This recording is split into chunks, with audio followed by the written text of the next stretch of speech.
A very good morning to all of you. I welcome you all to session number 38 of ICF Sunday webinar series. And our topic for today is daily deadlines, the exciting world of newspapers. And our presenter for today is Reena Singh, who has 24 years of experience in journalism, e-learning, advertising, and newspapers. She has worked with Times of India for 7 years, with Genpact for 10 years, has been with Speaking Tree for 10 years, and is now freelancing as an editor and also running a spiritual news website, yourspositively.com, with her husband, who is also a writer. And he has also worked with Times of India, Outlook, Financial Express, and is now an author of 7 books. And his son, Reena Singh's son, is also an editor. So it's a family of editors and writers, I would say, and we are really honored to have such experienced people present our sessions every Sunday. So over to you, Reena Singh. Good morning, everyone, and especially thanks to Vivek and Venkat for making this happen, and also to Cora, I think, who first suggested that I do a session here. So thank you, Cora, too. And yes, Vivek, I've been a journalist for 37 years, or 38 years is it now? And only out of which, yes, 10 years I spent in e-learning. The rest has all been with newspapers. And so it's been a long innings, and I'm retired now. And but I love the printed word. I think that's what drives my existence. And when I see something, I first read it for errors, of course. And then I imbibe the sense of the sentence. I think there are a lot of people like me, especially editors, will understand this kind of literal obsession with the written word. And I hope everyone can hear me. Yeah. Okay. And yes, so I began off as a journalist way back in 1982.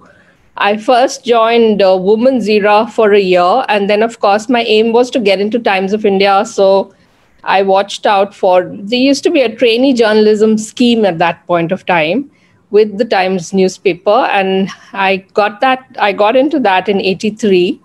And our first year of training was in Bombay. And I thought that was a marvelous way of doing things. For that first 1 year, they put you through to various publications. And they put you into different departments. So you kind of got a real overview of how a newspaper operates, how magazines operate. They had both. Times of India own magazines as well as newspapers. They even put me in ET, which was really out of my forte because I'm not an economic journalist. But I even spent, there used to be in that point of time, a proofreading department. I even spent 3 weeks there. And that was deep down in the dungeons, literally, in the print room, where you had to literally walk down 2 floors into some dungeon below, and used to be surrounded by all these old typesetting machines. That's how newspapers were made in those days. Literally letterpress, it was called, letterpress technology.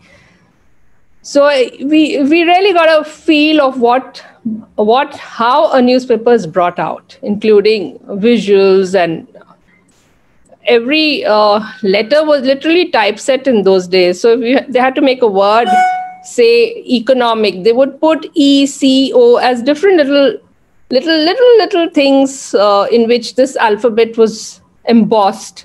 And then, of course, it was printed. But things started changing in the 80s when computers entered. And when the computers first entered, I joined, of course, in the 80s. So somewhere in mid-80s, 85, 86, computers were purchased by Times of India. And we even went on a strike. We said we lose our jobs and things will become automated. Of course, nothing of the sort happened. And so it has, and we even wore black badges and we thumped tables and we did all kinds of things. Journalists in those days were very militant. Now, of course, it's a very different scenario. It's driven by advertisements, and lot of and things. Well, literally, as you can see, advertisements so drive newspapers now that since this pandemic started, many people have lost their jobs. I was anyway a consultant after my retirement, so it affected me the least. But my colleagues who were regular full-time employees, younger colleagues, so many of them have lost their jobs. And newspapers just kind of collapsed. And that's the current scenario. A lot of them have, of course, gone digital. They always were digital, except that now they are available on subscription. You have to pay for them, and you can see them. And newspapers have also become far thinner now because, well, advertisement does drive revenue. And that's how the world is now. But as far as editing is concerned, editing is quite the same, whether it's in newspapers or elsewhere, except that in newspapers, you have to be extra careful with the words you use. And you have to see certain words which, you haven't seen it. After all, you're not an eyewitness to a particular or to a news event. So especially if it's crime, you never write so-and-so killed someone. You have to say allegedly killed someone, and you have to play it safe. So there are these set of words in newspapers which you are taught to use right from the beginning, and you can't ever change those. Of course, also in the very first line itself, you have to have all those what, where, when, and how answered. Because people come to a newspaper, they want to scan the headline quickly. So your headline has to say a lot of things, almost everything in the story. And then people will read what is there, which has to be there in the first paragraph. Of course, there's a difference between news reporting as well as feature reporting. And so in features, you can play around. It's a little bigger. Your feature story may be 800 words, whereas a news report may be only 300 or 400 words. Like 2 columns. If it's 3 columns, it may be 500 words and so on. It really depends. Everything is also space driven. And of course, when you get your page in the morning, in the evening to make a page, when you're a newspaper copy editor or a chief copy editor, whatever, you get a page with the advertisements already slotted. Those have been sold because of a particular placement. So it's bottom right corner or over the, even right on top in the newspaper, you have these little boxes on either end of your headline or either end of the newspaper masthead. So those are special ad space, and there are different rates for almost everything. And so those advertisements are already placed inside your page, and then you see how much space there is. Of course, there is a 60-40 ratio. There is about 60% of news and 40% of advertisements. But many times when advertisements do come, it can turn. Managements can immediately take a decision that it's money first and news second. That also happens. But if you notice, newspapers are still largely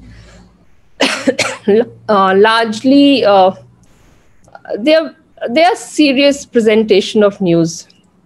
It's not like TV, which is rabble-rousing and so much dictated to by TRPs and things. And so newspapers, there is a certain method. And it's very structured. The format is very structured. There are different pages. You have the front page. You have generally followed by the local city pages. Then you have national pages, business pages. You have sports pages. There are pages, set of pages for tenders and kind of classified ads, which also appear almost every day. Then Saturdays and Sundays you have feature pages, which and those journalists generally have an entire week to produce their stories. Yet they will also keep their front couple of pages free for regular daily news to come, and which needs to be put there up on the front page and not somewhere very deep inside, because you'd already made those pages in advance. So, but daily page, of course, you get a clean slate every day, and there's a deadline every day. You have to produce the paper,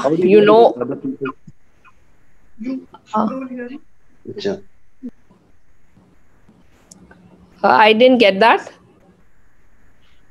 Okay. So, yeah. So in newspapers, you also, things have become simpler now, because earlier we used to literally bunk things into a page and then realize it's 200 words extra, or, suddenly something, some other news item comes in and you had to take out something. So now things are a little more structured because it's all digitized. You have your page, okay, there's this much space for the lead story. So we need about 600 words. And you tell your reporter that your journalist or reporter or your special correspondent, whoever is filing the story, that, okay, we need about 600 pages for this, 600 words for this. So they already have a preconceived notion of the number of words to write. And earlier that was not so, of course. And so like that, you make your various sections, and each section generally has a set of people working there. Like if it's foreign pages, it may be 1 or 2 pages in the newspaper. Then there's an edit page staff, which again will be 5-6 people whose job is to write first edit, second edit, third edit. The main edit may be outsourced from somewhere, which is why a newspaper always writes at the end of that, the views are the author's own and do not reflect the views of the newspaper. So lot of little sections which make up a newspaper, and each has its own staff. Of course, all the section heads meet twice a day, literally, for a meeting. And that's what decides that, okay, this will go onto the front page, and this will, we are taking this inside, because there could be overlaps, right? Like sports news could go on the front page. It will also be inside in a larger format, but the front will have all the highlights and things. So that there is no overlap and everything is covered daily. So you have these daily meetings, which the top editors, of course, handle. And they are the ones who decide. And literally, well, newspapers is such a place where it can make or break people's businesses, people's political careers or whatever. So they are important. Although now, of course, it seems that TV has taken over, especially when even newspaper people, we have a set of monitors, or TV monitors in the newsroom, and they're on 24 hours a day, literally. And so everybody sees them all the time and keeps updating stories. That's also your cue, because, so this is happening, so send a person here, which earlier was not available. So TV has also made things easier for newspapers. Also, it has taken away our readership, because a lot of competition and people prefer to watch TV. It's a more visual medium, so it's more interesting. And the other point in newspapers, of course, is that you need to get it right the first time, always. You don't have time. You don't have the luxury of time.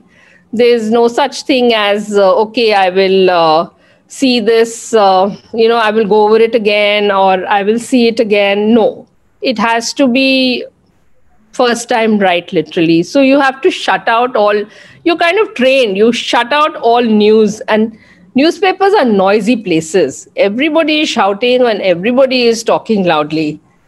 And your chief reporter is shouting from one end of the room to the other and saying, okay, aaj copy mein kya de rahe ho, and whatever.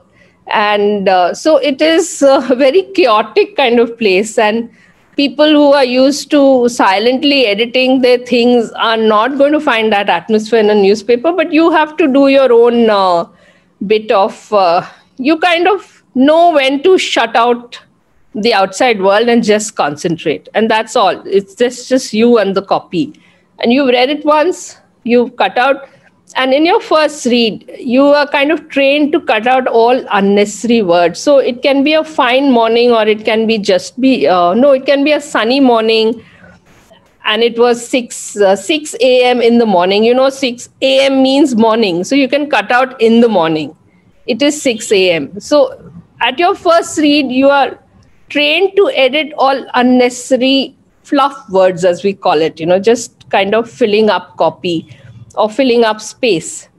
And then, of course, there are other elements which also required to go into a newspaper, like visuals, photographs,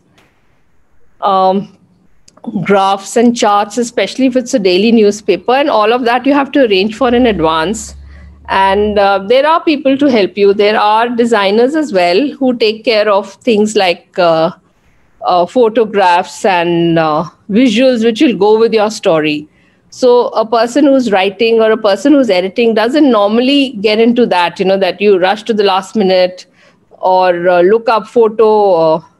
Every newspaper is also part of syndications. So you have access to huge photo libraries, and you can pick up from there. But all these jobs are done maybe by someone else, or your chief reporter who is directing the team can also, source something for you while you are concentrating on the writing, and another person is concentrating on the editing.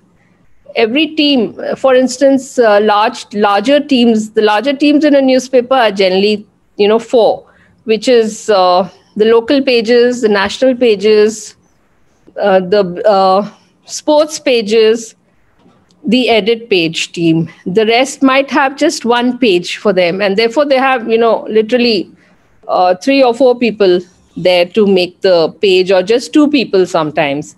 They're always more than 2, because if one takes leave, then what happens? So in newspapers, you always have, backup teams and supports and things, and it can't just be managed by one single person, because then, well, there'll just be an empty space or an empty page then. So that can't happen either. So the other thing, of course, is that in a newspaper, a lot of attention is given to your headline. So see, look at the contrast in a book. In a book, you may not ever work with a headline, or with the title of the book. You've just got these 150 pages of copy which you're looking at, and you don't necessarily even think of a title till you've finished all those 150 pages. And but in a newspaper, you've read the thing once and you have to quickly give a headline. It has to be a headline which fits. And I will just give you a little, I have a little PPT here, which has, of course, will give you some pointers.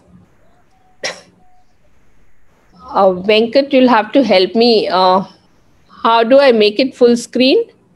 The first button on the, yeah, that one. Okay. So,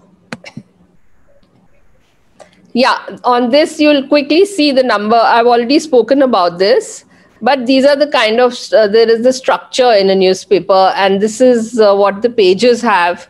Different pages: front page, city page, national, world news, business, sports, edit page, advertisements, stocks, tenders.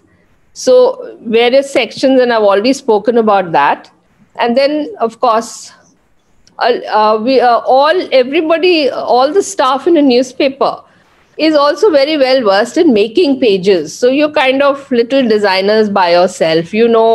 Okay, front, the main story will fit in here, and you have to have a visual with that, because just black and white things to read is not going to hold people's attention. So you need attractive visuals, you need wacky headlines, you need copy, you need captions, good captions, and everything has to be researched properly. So no, you can't do anything kam chalao, because, well, you're going to lose your job the next day if you do that. And so you have to, so the main things, of course, you flow your copy into the page, and you have these different page softwares, page makeup softwares. There's Quark, there's InDesign. There's a new one now called CCI, which I've never worked on, but I believe it has made things far simpler and easier for everyone. And of course, you have to give eye-catching headlines. Then, of course, the main thing of chopping copy is you don't have all day to edit your one story, and neither are you going to do just one story. You're going to be doing about 10, 15 stories in the day, which comes to your lot to handle in the day.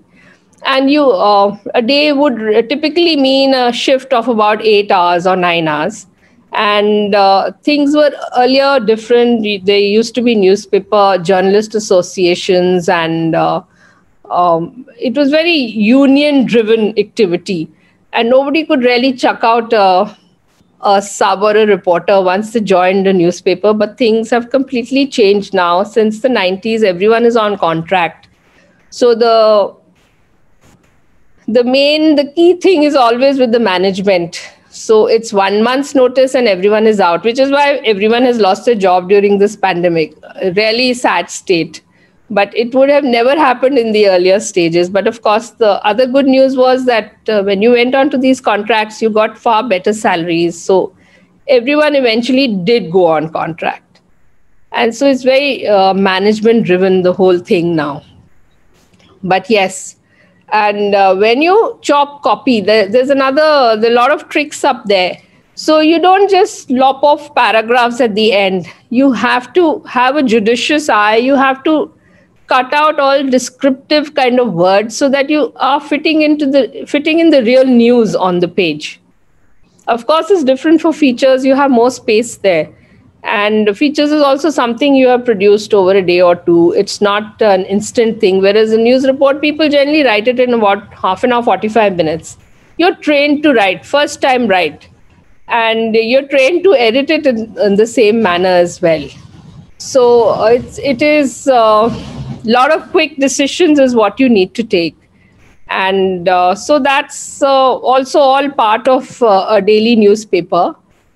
And also you need to see whatever you're reading, is it something out of the ordinary? If it is so, then it's like, everybody in a newspaper knows that dog bites man is not news, but man bites dog, that's news. Yes. And so literally everyone has to look for, even if everyone, you're covering a routine, you've got a routine news report in front of you where things happened or a rally took place, but you find something interesting in the middle of the copy, and you might pull that up and put it right in front, so that's what people read in the first paragraph after, knowing, putting everything into context that this happened here or wherever. And then you go on with some interesting sideline, and then you give a proper report on what happened. And that makes for the reader, it makes your presentation of news interesting. And also your headline, as I said, a lot of importance is given to headlines. There are editors who just give headlines. They'll have a look at your copy and they'll just come and change headlines, and that's their main job. And headlines also can't be just labels. So if it's a ICF webinar, you can't just say ICF webinar on newspapers. It'll have to be something like ICF takes you, to the daily deadline world or something. You need to make some eye-catchy headline. And so basically headlines and is one of the very key jobs in a newspaper, to give the proper headline. And also you can't have huge headlines, you need to work with, there is a certain space, like there are 3 columns or 2 columns, and accordingly, there are a number of words which fit in. You already have everything pre-decided that on a newspaper, if it's just a 2-column report, you will not have a headline more than maybe 24 or 30 points for the font. So you can't have some huge words. You have to fit in the maximum. It has to be an action headline. So you have to keep all this also in mind. So it's not just, that you just pick up the gist of the thing and say, okay, cricket in Australia or something. You have to give some idea of the action there. And a lot of effort sometimes has to go into that. So, of course, a lot of staff, the good news in a newspaper is that you don't just have to stick to only editing or only writing. Writers only do writing basically, which is your reporting staff and your edit writers and your feature writers, plus your special correspondents. But the desk staff has the advantage of having a newspaper there and a lot of opportunity to write for different sections. And a lot of people do take it. Of course, in the olden times, there were editors who joined as subs and they retired as subs. But a lot of younger people now want to do something more dynamic, and they say, okay, I'll go and cover this and I will do this. And you get these little trips to go outside. And if you can save up your leave and go off on these trips, which is all, of course, what in the journalistic world is called junkets. But not everything is a pleasure-loving junket of covering a resort or something.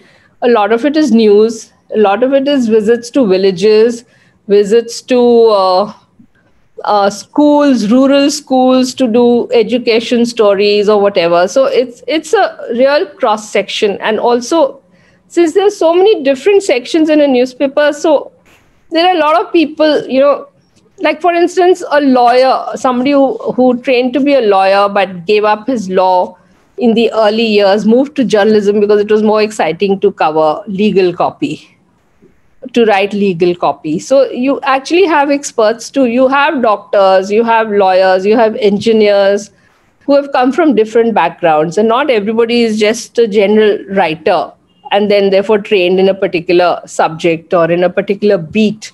There is a beat system in newspapers. So everybody daily covers. There's somebody who is assigned to cover just the police press room, somebody who just does the municipal corporation, somebody who looks at education, another person who's into political reporting. And so therefore everything is channelized. You have different people covering different things. Manjri Babala Sharma. And not everybody kind of overlaps here and there. So this beat system, of course, earlier people used to actually go out in the field. They used to visit, say, the police press room and also keep in touch. The crime guy would also keep in touch with the fire department, would also be in touch with the other various agencies to get news. So you have to develop your contacts. But a lot of that has changed now, and you can sit in the newspaper office and get all your news on the net, through your contacts on the phone, because if you remember earlier, even phones were not there. And or even people did not have access to even landlines, forget mobile. So a lot has changed now. And so in this digital era, of course, it's exciting and lot of changes, but essentially there are two kinds of people. Whatever the changes may be, you still need writers and you still need editors in a newspaper, and designers who will put the entire thing into place as well and give it. See, there are cartoonists also, and they're literally trained to do things. Sometimes you go and tell them that humko bas 10 minute wala sketch bana do jaldi se, because abhi late ho gaya, copy dena hai. And so that also happens. And of course, there are feature pages where you can expect your illustrator to do something over 2 days and really go into fine detailing and things. So it's very interesting to work with people. Whereas in when you're editing a book, you edit, then it goes off to some other department where they will typeset it. Then somebody will do a cover design. It's all very singular. There's no overlap. Whereas in a newspaper, you're doing everything. You're trained to, it's like literally, like a woman multitasking in the kitchen. You're trained to do many different things all at the same time and do it quickly.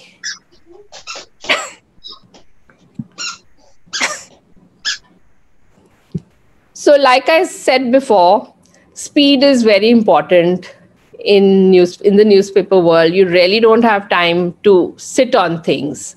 And you just get that one chance to read and edit your work.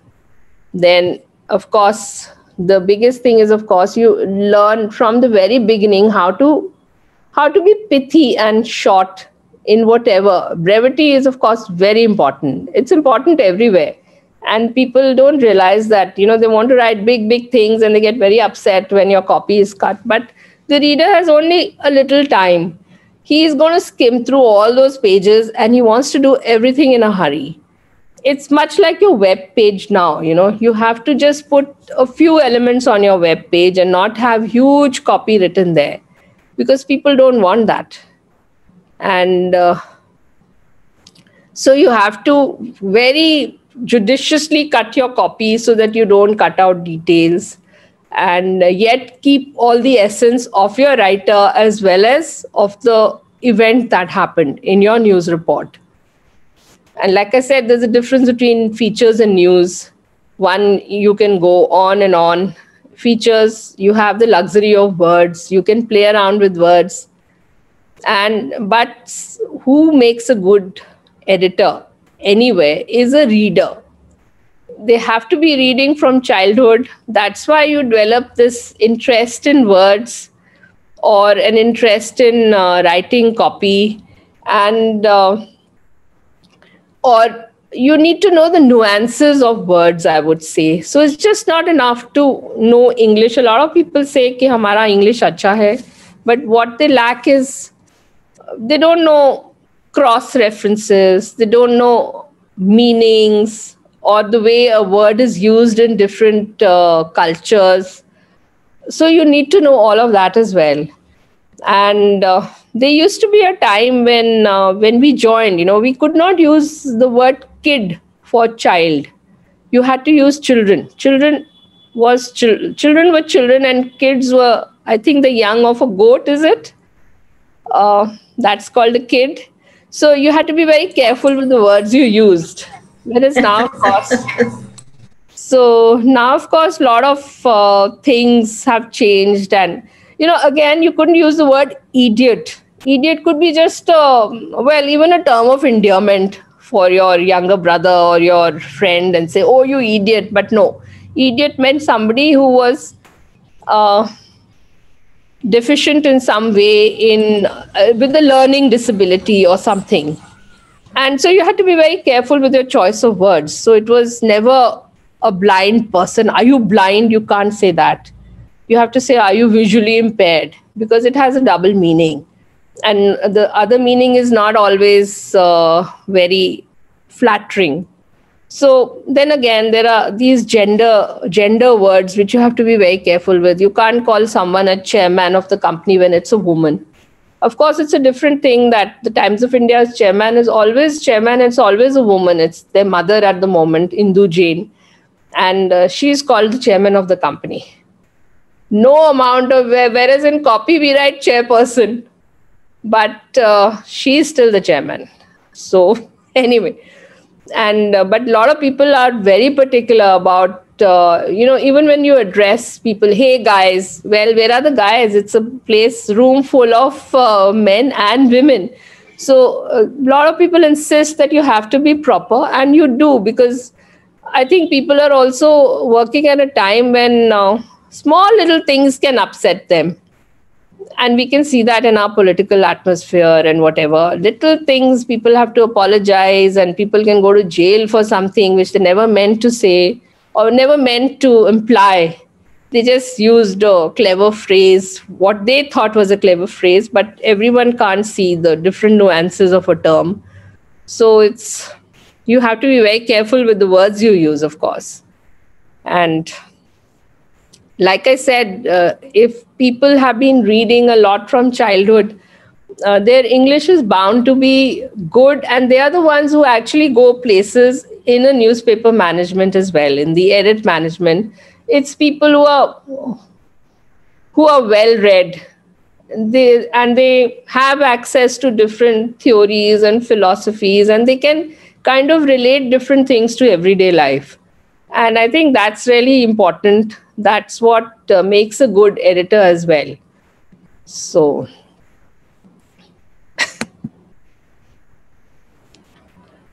I've had various experiences. I've worked with newspapers. I worked with Femina for 5 years, Women's Era for 1 year. I worked in corporate e-learning for 10 years. And well, I did a lot of technical copy there. I wrote copy. I didn't write copy. I edited copy for things like GE Power Systems and GE Medical Systems and GE Aircraft Engines, all kinds of copy. And boy, was I bored, I think, because it lacked the kind of excitement which a newspaper gives. A newspaper really gives, and you're also working with very maverick kind of people. A lot of editors are really, I would say, fun and also very strange also, some of them. A lot of people who, well, will just shuffle around the office with their hands in their pockets, and you've never seen their hands actually, because they're always in their pockets. But well, they're good writers, and they are like, some of them are legends. Like we worked with people like Jag Suraya, and very interesting people. Always first time right.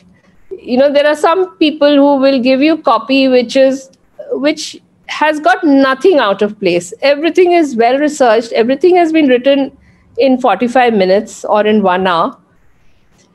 And it's written with a kind of depth and wisdom which a young person may not have reached that stage yet. It takes time to get there as well. And then, of course, there is, I have spent time also now after my retirement, which was 3 years ago. I've done a lot of fiction editing too. And that was, well, a lot of it for vanity publishers. So vanity books, and of course you can get all kinds of weird copy and like literally break your head that, oof, what do they want to say? And you have to read it literally 3 times, which is, of course, English is never meant to be read thrice. Whatever is the written word, you read it once and you're supposed to understand. So that's the job of an editor, of course, to simplify things. The key word always is simplification. You have to, whatever's been given to you in terms of copy, if it doesn't make sense to you in your first read, it means it needs editing. It needs to be rewritten. It has to have certain flow. And then, of course, you have to see that from one line to the next, it's still there. The same link continues. Or, of course, then you have recourse to such methods like first and second and third. And, so you can have disjointed things together just in point form. But you have to have all that thing in place. And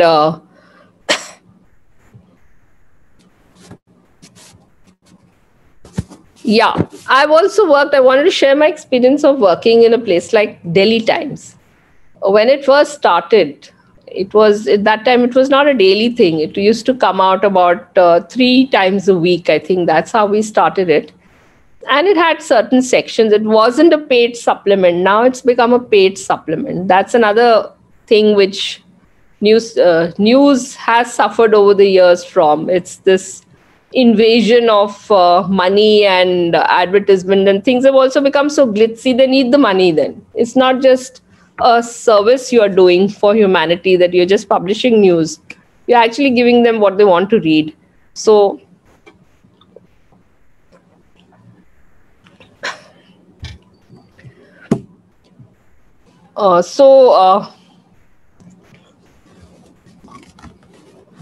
One second, I've lost my thread of thought.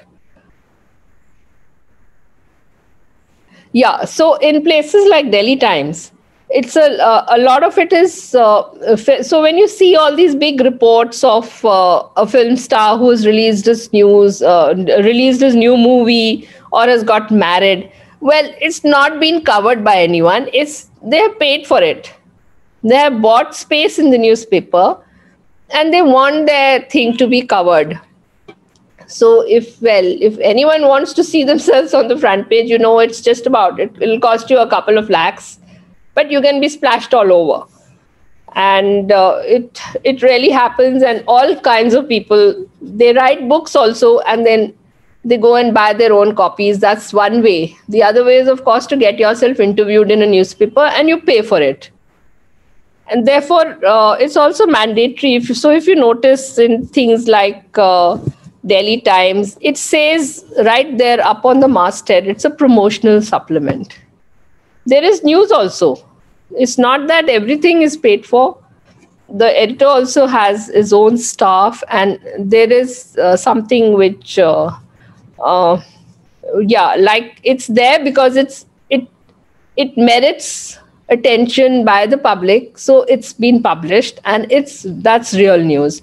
But in the main newspaper, it's not paid for, and it will still be proper news. So that selection of news still happens in main newspapers, but in feature supplements, things have really gone for a toss, and that's been since the last 20 years.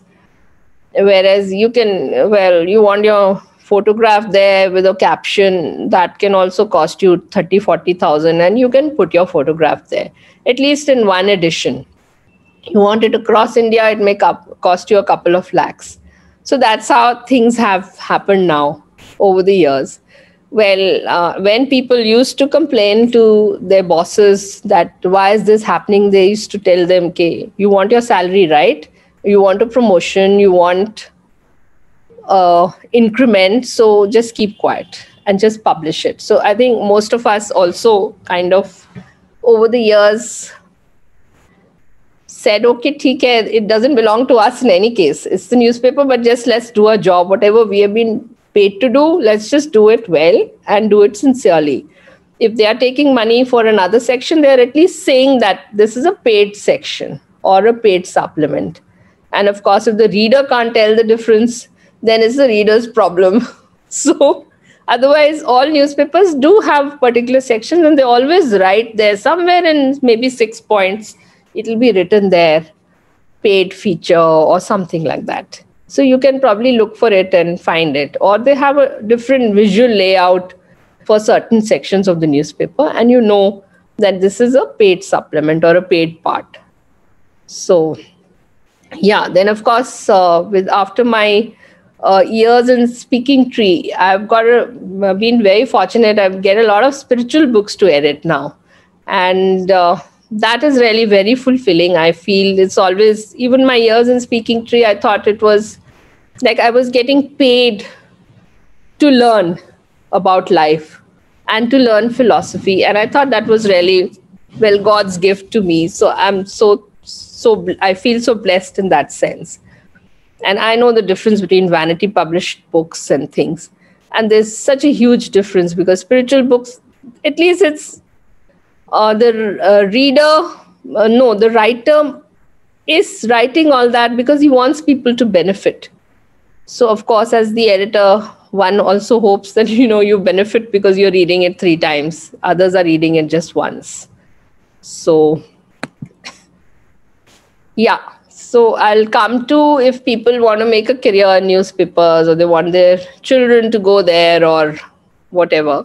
It's earlier used to be very typically through a newspaper ad that they announced some vacancies. Now that doesn't happen anymore. It's either interns who come through colleges or College of Journalism, and of course it depends on how they build their relationship with their editors, and they keep in touch, and a lot of them come in through that route. Then of course every big newspaper chain and TV channel has its own journalism and broadcasting school, where they'll take a fees of some 2 or 3 lakhs. But at the end of it, most of the time, you do get a job with the group. So it's worth it maybe. And a lot of people now come in through that route. And they put you through a year of good training. And I think because you're learning on the job as well, so there's a lot of benefits there. And of course, the third is through word of mouth. If there is a vacancy, you tell your friends and colleagues, and well, an aspirant will probably turn up from that route. So, yeah, the other thing, of course, there are a lot of boring books on how to improve yourself. I found these books by Patricia T. O'Connor, Woe is I. And she's written 2 books. The first one is, of course, very interesting. And I suggest that anyone at least buy yourself a Kindle edition. They're really good fun. And kind of give you pointers on where people make mistakes in English. And these are books I read about 20 years ago. And I found a lot of it changed there. You know, earlier I was a reader, then I also became more critical in what, and you can kind of pick up errors better. So for editors, especially people who are aspiring to be editors, these are very good books and written in a fun way. So it's not like reading Wren and Martin. I was very fortunate. I never went to a school which had Wren and Martin prescribed in their course material. And I did things like Ronald Ridout, excellent resource, I think. When people who went to school with the Ronald Ridout textbook, I think probably emerged better. And then there are a couple of websites. There's this retired professor, I think he's dead now, Charles Darling. And he's written this guide to grammar.org. It's now maintained by the college he used to teach in. Excellent resource. It also has a lot of PPTs which you can see on common English things like subject-verb agreement and apostrophes and pronouns. A lot of people make errors in such kind of things, in contractions. And it also has a series of 90 tests, which are very, very good quality tests. And they'll give you your score. So things like which and that, which I never mastered till I did one of his tests out here. And then, of course, who and whom, and various little things like this. And if you go to this guide to grammar, you'll find a lot of these tests, which I find you get instant scores. And then it'll take you to a section where you can read it. So much nicer than reading, say, Blue Book of Grammar or some typical grammar book, or even Wren and Martin, which of course I've seen. We had a copy. My brother went to a school which had Wren and Martin. So it was there at home for several years. Yeah. But I would still go with Patricia T. O'Connor. Great. She was a New York Times book reviewer, I think. And so she writes these books on English. And so she writes with the newspaper style in mind as well. So that's... but of course, you can apply it to anywhere, to good writing. Yeah. I don't know if people want to ask me some questions. Yeah, I think they would be certainly would. It was a very enjoyable and interesting presentation. And I can see some of your colleagues are also there. So maybe if the first question or comment comes from them, it would be really nice. Yeah. They can unmute themselves and they can share their queries, questions. Okay. First of all, I have to say thank you, because that's my job. And I really liked your program. A little late, but I will see the recording just to see the beginning. I think you really came out beautifully. And there were many comments about your understated humor, which I appreciate so much. Great job, Nina. Thank you. Thank you, Kaneez. Yeah. Yes, Neeraj, you can. Oh my God, you have 12 questions. That's too much. I think I will have to send the chat to Reena and then she can answer those. But maybe one or two she can take up. What about rules on tenses in headlines? Okay, so a lot of it, I think, can be clarified when you are aware of things like this subject-verb agreement, and when you start thinking in terms of not grammar as a textbook, which is why I suggested certain resources which you can look at. There are something like, I think, some 12 rules in subject-verb agreement, 15, 16 rules in commas. And it's very tedious to, do all of them as a textbook. But when you see, so if you go to like I said, Patricia T. O'Connor, she does punctuation and, confusing words and all very well, things like that, pronouns, contractions. Whereas that person, which I said, Charles Darling, Guide to Grammar, he does things like subject-verb agreement and etc. very well. And those are very key. And of course, then you need to use a lot of puns in headlines, but they should be puns which people understand. It shouldn't be, which is why, people they'll use, say, the title of an English song. No, not everybody knows it because not everybody in India is interested in that.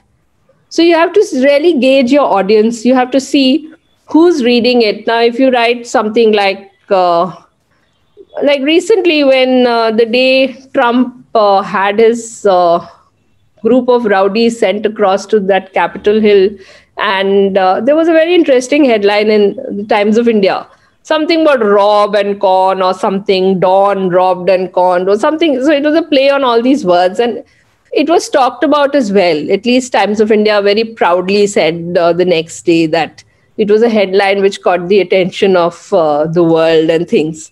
I don't know whether the world, that's a big doubt, but certainly it did go down well. And a lot of people, so you want to read something clever. And literally, like I said, there are headline experts in the newspaper industry.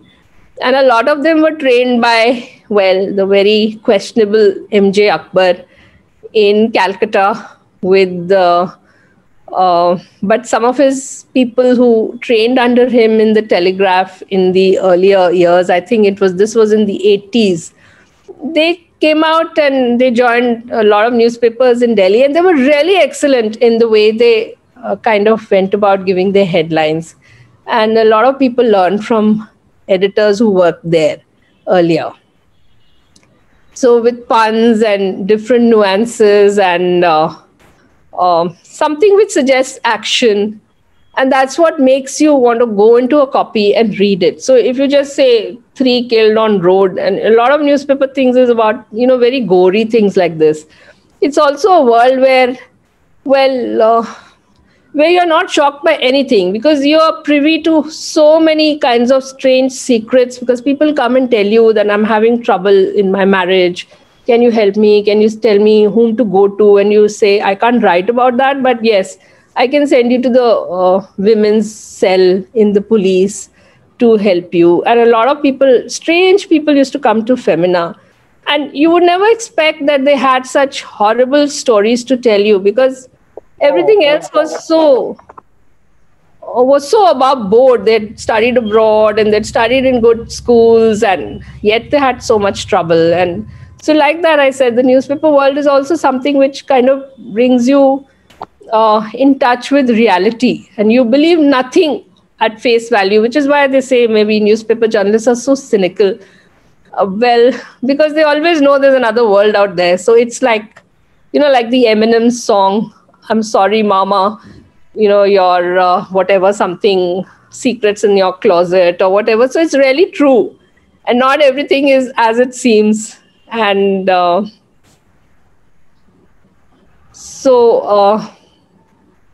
you do get to know about life, and you do kind of trivialize it also as well, because you've kind of grown up, rather through your 20s down to till I retired, you came across such horrible stories, which of course you couldn't always present in the newspaper.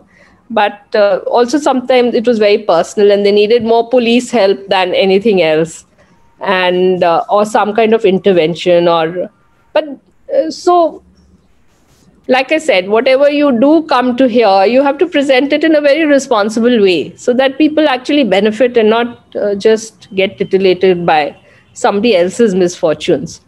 So that's also part of your job in a newspaper, to use a word responsibly.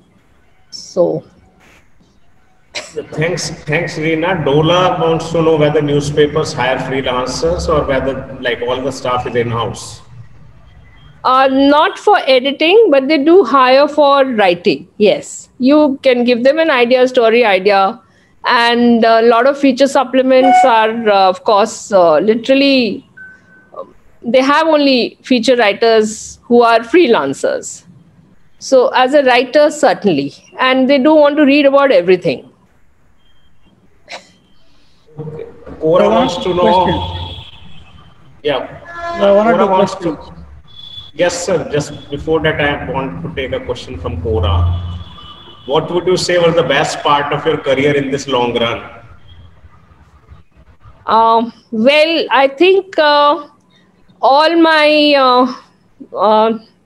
I think 25 years in active journalism, I would say never a dull moment. But the 10 years I spent in e-learning, I used to catch myself sleeping many times on my chair.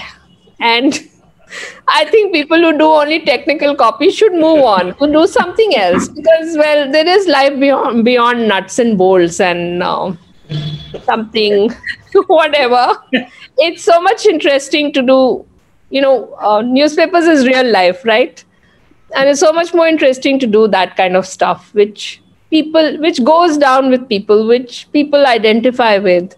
It also tells you what people want to read, because that's why newspapers still have a large readership, So. Yeah. Yes, Dr. Venkat, you can ask. So I was just reading from there, one more question. What is best for long-term career nowadays? Print or TV journalism? I think it's always helpful. Yeah, I wanted to say this question is from Arjun. Okay. So, I think writing and editing are two very key qualities and key things which you will use anywhere, whether it's in real life, whether it's in a career in TV, or whether it's while talking. If you have a command over the language in any form, whether as a writer or as an editor, it will only help you in life. And I think if you see even who's the CEO of a company, is always somebody who also communicates very well. No, it's all about communication. And of course, they may have different attributes as well, a good CEO, but he will also be someone who can speak well and connect with people on just through words. Thanks. Somebody has even asked, you Arun Srinivasan, any regrets on not being a public speaker? I mean, you speak so well, connect so well with, your whole presentation today was so good. You were able to connect with everybody very quickly, I suppose. Okay. Oh, well, thank you. Well, when I was in Genpact, there was a part of my job which I thoroughly enjoyed. I was supposed to give data to people about the kind of errors they make. Genpact is a Six Sigma company, which means, no errors at all in a million opportunities and some rubbish like that, which is, of course, not possible. Yeah. But they say airline industry, the Dabbawalas in Bombay, they actually have Six Sigma operations. But so I used to actually make data about people's, I used to edit their work. And then there was this boring part of my job, even more boring than the copy which I edited, was about, culling out data, 10 article errors, 10 errors in subject verb agreement, 10 errors in punctuation, or, so on and so forth. And then, of course, I had to take trainings to, with PPTs a whole day training into English. So I have several modules which I made at that time, and I did about 150 workshops all across Genpact. A lot of them even for other businesses. We were an e-learning business. So, but there were other businesses too. So I did a lot of that. I did about 150 trainings over my 10 years, almost one a month I used to do. And so that, and they used to, they were very particular, they used to put you through, they had something called Train the Trainer module. So you actually learned how to not kind of twiddle your thumbs literally while talking to someone, or how, if you didn't know something, how you could easily deflect the question to someone else in the audience so that somebody else would answer on your behalf while you kind of gathered your thoughts and said, "Arey, my God, ab isko kya bolu main?" So that also, yes. So they have these, I think, this Train the Trainer things is something which a lot of public speakers should learn, I thought. But of course, I never reached the stage when I did more than maybe 50 or 100 people at a time. But yes, I did get a lot of exposure there in Genpact. So. Hi, Reena. Can I come up with a word? Yes, Sarthi. Good morning. Thanks for a lovely talk, Reena. Enjoyed every moment of it. And even now, though people read the e-papers, I still stick to my hard copies of the newspaper every single morning. I'm so glad, because I think in India it will still stay for a while, the print editions, and then of course eventually it will go away, as in a lot of foreign countries. So yeah, very true, but I hope it still sticks for a long time in India. Yeah. And of course, knowing your opinions on everything, you better stick to this line only and become a public speaker. You are too good at heart to become a public speaker. Okay. Thanks. Bye-bye. Yeah, Reena, Neeraj has a question. As a long-term career option, what is more preferable for a beginner like myself? Hard news editing or feature editing? Well, and I think both, there's a good career from both. And newspapers, touchwood, they pay well. I don't know whether the book world or something else has similar kind of salaries, but you can go up. You begin at, say, 40,000 in a good newspaper, and you can go up to 1 lakh after a few, maybe 6-7 years, and then up to 2 lakhs, even routinely. It is a good, fairly decent and very satisfying career. So a lot of it, like for instance, I left e-learning back in Genpact to go back to a newspaper because I said, "Bas, both ho gaya."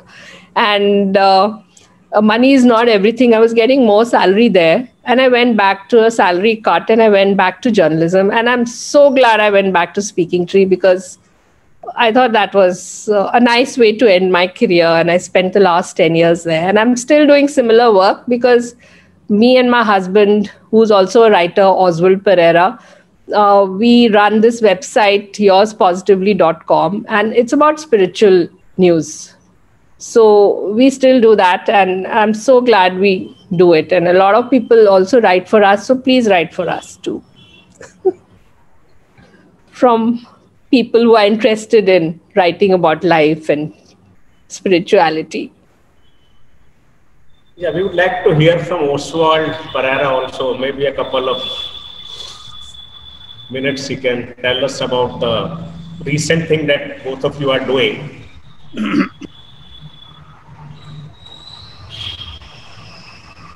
So Oswald? Oswald won't speak. He will have to unmute himself actually. He might even have gone off to sleep if he's listening to his wife.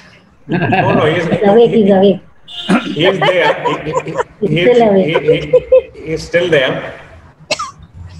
He's struggling with unmuting his manager. He is unmuted now. Maybe he should come to my computer. I think Reena should continue. She's with the flow of it. Okay. She can speak about the website. Okay, okay. But good to have the entire family for today's presentation. Arjun is also there. If he can also unmute himself, tell us a little about himself, the kind of work he's doing.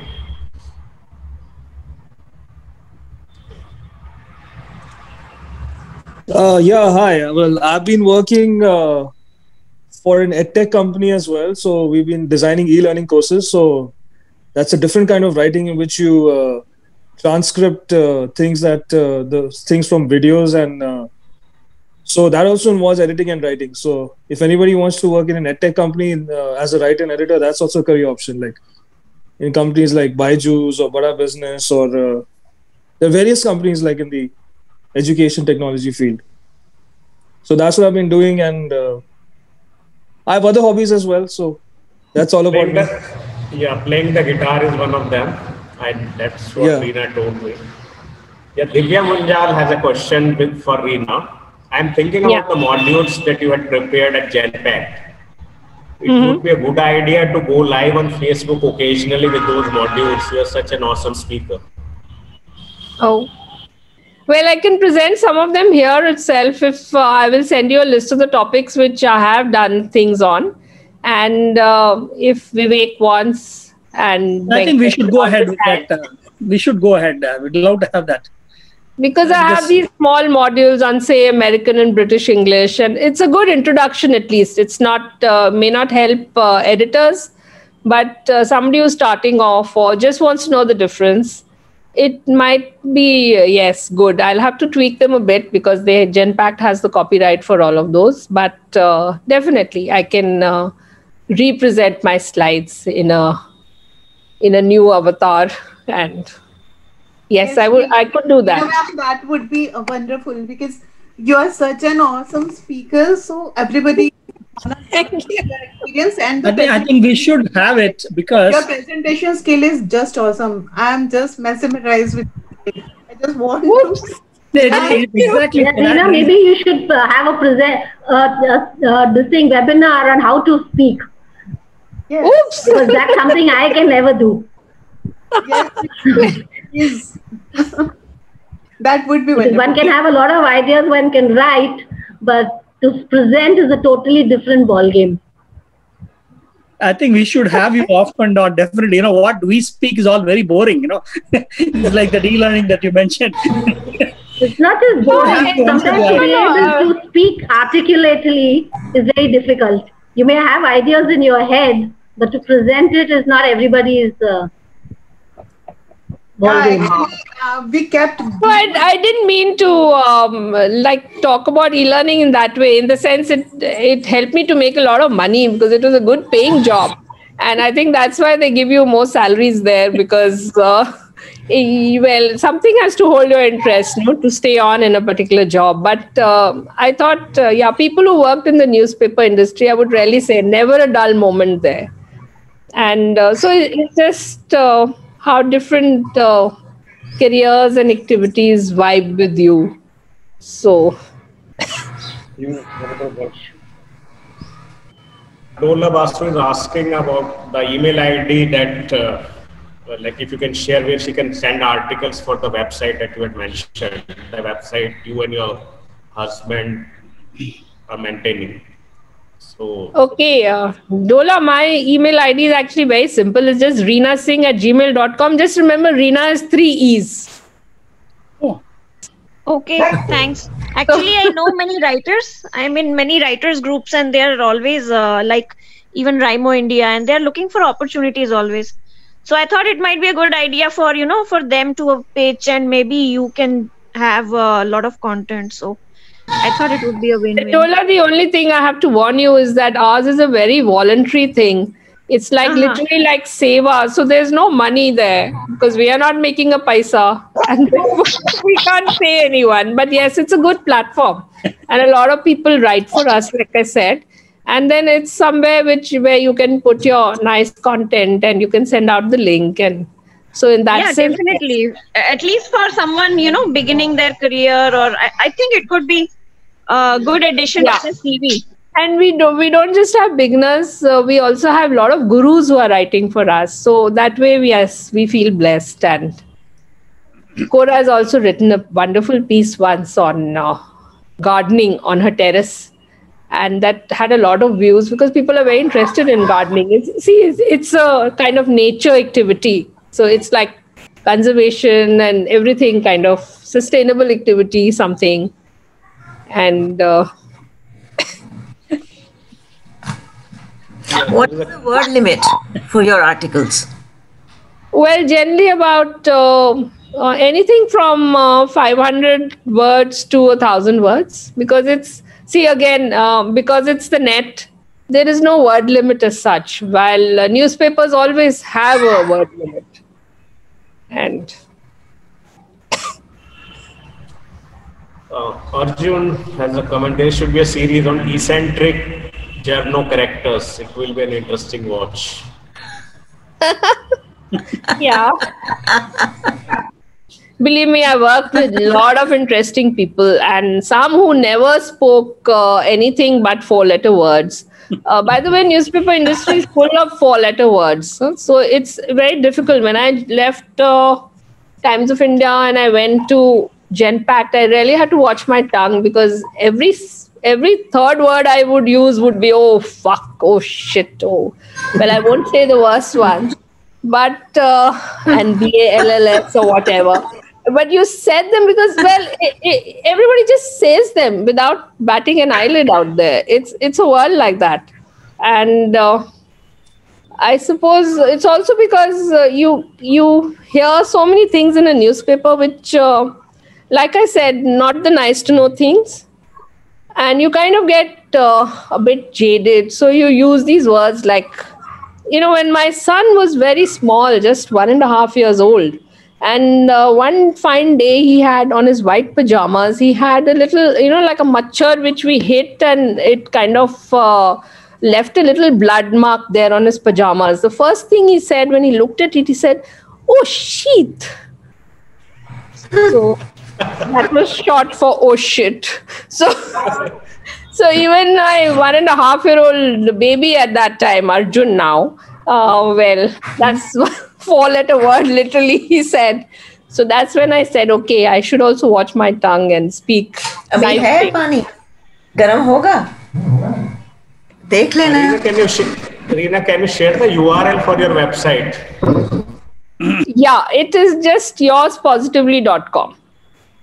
Yourspositively.com. But I will send it in one of the group chats. Yeah, I think it's very simple, yourspositively.com. So that was a great session. And before we conclude, if anyone has any question, we will take it. Hi, Reena. Divya Munchal again. I have another question. Not exactly related to the website. I just wanted to check. I maintain my own blog. My name. So if there is something that can be related to your website, so will there be some copyright issue that it is on my website also, and I am giving? No. A lot of gurus and especially the organizations in terms of gurus who are already passed away, they have given us permission to use their writings if they are not living gurus who are writing themselves for us. So, for instance, we can. It is not a copyright issue. So long as if you give me permission, or if you are sending it yourself, so even if it's on your blog, then it's not a copyright violation anyway. But you have to, for you to carry from someone else's website, you need that something in writing. Okay. Yeah. Thank you so much for clarifying my doubt. Welcome, Divya. Yeah, thanks, Reena. And before we end, I just want to tell you about our upcoming sessions. Next Sunday, we will have the ins and outs of commissioning books by Anjana Sapru. And on Saturday, for the travel series, we will have Priyanka Bor-Pujari, who is going to tell us what to pack if you have to go for a 1,200-kilometer walk across India. So that would be an interesting session, and I would like the editors to take a break from their work and join us for the travel series also. That's all for now. Yeah. See you next Saturday at 4 p.m. and Sunday at 11 a.m. and have a nice day.